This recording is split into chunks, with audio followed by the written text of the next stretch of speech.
नमस्कार, मैं हूं लोकेश सिंह ठाकुर। आप देख रहे हैं अक्षत न्यूज लाइव टीवी। पुलिस अधीक्षक द्वारा यातायात विभाग को यातायात व्यवस्था ठीक करने के लिए कड़े निर्देश दिए गए हैं, जिसके निर्देश में यातायात प्रभारी द्वारा भी यातायात को व्यवस्थित करने एवं भीड़ भाड़ न हो, इसके लिए नियम अनुसार कई रूट तैयार किए गए हैं, जहां से वाहन गुजरेंगे। आइए हमारे वरिष्ठ पत्रकार नीरज त्रिपाठी जी ने उनसे बातचीत की, किस तरह से उन्होंने ये पूरे रूट को तैयार किया है, जिससे लोगों को आवागमन में परेशानी न हो।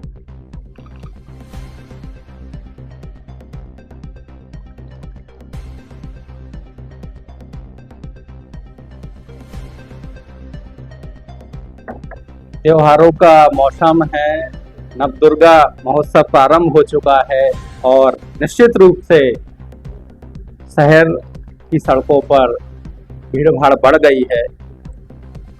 श्रद्धालुओं को या आम नागरिकों को किसी तरह की परेशानी का सामना ना करना पड़े, इसके लिए कुछ यातायात व्यवस्था में परिवर्तन किया गया है।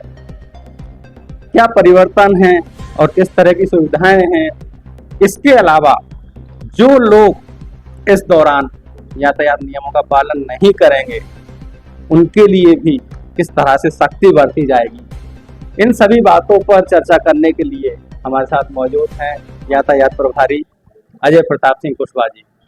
हम कुशवाहा जी आपसे जानना चाहेंगे कि इस त्योहार के दौरान किस तरह का यातायात व्यवस्था में परिवर्तन किया गया है।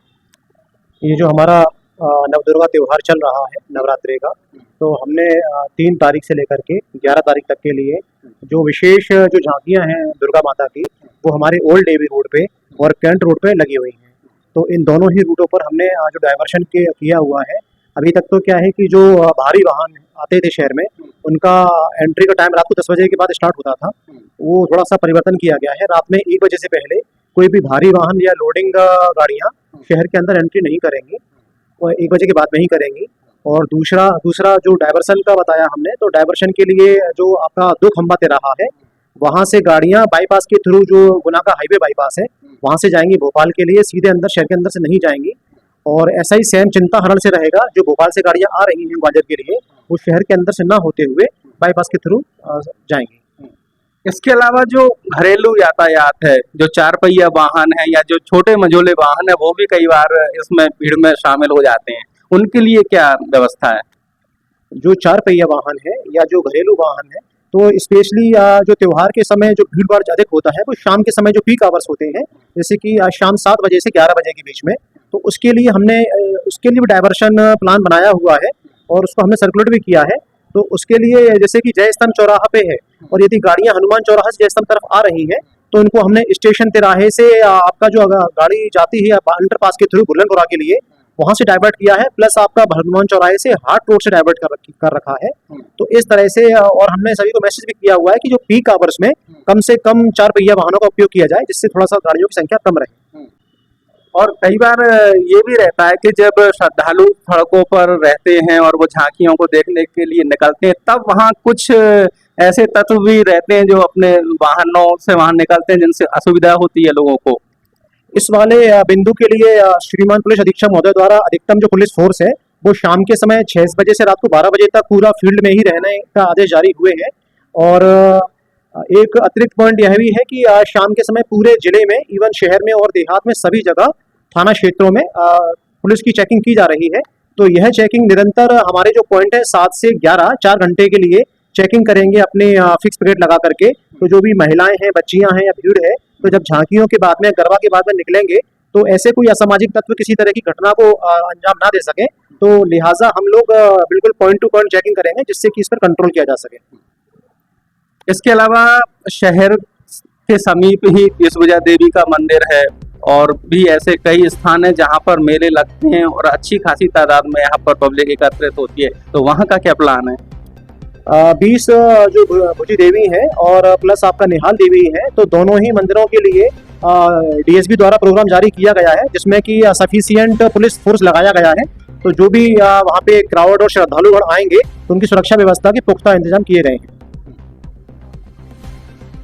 और निश्चित रूप से त्योहार है, श्रद्धा पूर्वक लोग मनाते हैं, शांतिपूर्वक मने, तो एक संदेश भी लगे हाथ दे डालिए। जी, मेरा चूँकि श्रद्धालुगण अभी पूरे अपने श्रद्धा के साथ में जो त्योहार मना रहे हैं दुर्गा माता का, और उसके बाद विजयदशमी का त्योहार दशहरा भी है। तो बस मेरी तरफ से चूँकि मैं यातायात और ट्रैफिक का कार्य देख रहा हूँ, और तो मेरा सभी से ये अनुरोध है कि कृपया जितने भी रोड सेफ्टी के रूल्स हैं जो हमने बताए हैं, सभी जानते भी हैं, तो उनको फॉलो कीजिए। जैसे कि आप हेलमेट पहन के ही गाड़ी चलाएं, 2 पहिया सवारी गाड़ी पे तीन लोग ना बैठें, सीट बेल्ट जरूर बांधें, और प्लस अभी आज की तारीख में जो महिला संबंधी अपराध जगह जगह हो रहे हैं, घटित हो रहे हैं, उसके लिए जो विशेष अभियान चलाया गया है ऑपरेशन अभिमन्यु, तो मेरा सभी जितने भी लड़के हैं जो पुरुष हैं उनसे भी यह अनुरोध है कि चूंकि दुर्गा माता का त्योहार है, तो हम सभी जो नारी है, जो बच्चियां हैं, उसमें दुर्गा माता की प्रतिमा को जरूर देखें और उनका जो मान सम्मान है बिल्कुल अंतरात्मा से करें। हम घर में तो अपनी माताओं बहनों का सम्मान करते ही हैं, और हम प्रत्येक नारी को मैं अपनी माताओं बहनों को देखें, उनका सम्मान करें। जी बिल्कुल, बहुत ही सार्थक ये संदेश, और निश्चित रूप से नवदुर्गा की भक्ति में अगर आप लीन हैं तो कहीं ना कहीं अपने अंदर इस तरह की भावना आप जगाइए, तभी आपको कहीं ना कहीं इस त्योहार का पूर्ण फल प्राप्त होगा। नमस्कार, मैं ये सब बड़ी ठाकुर लोकेश सिंह के साथ सुना।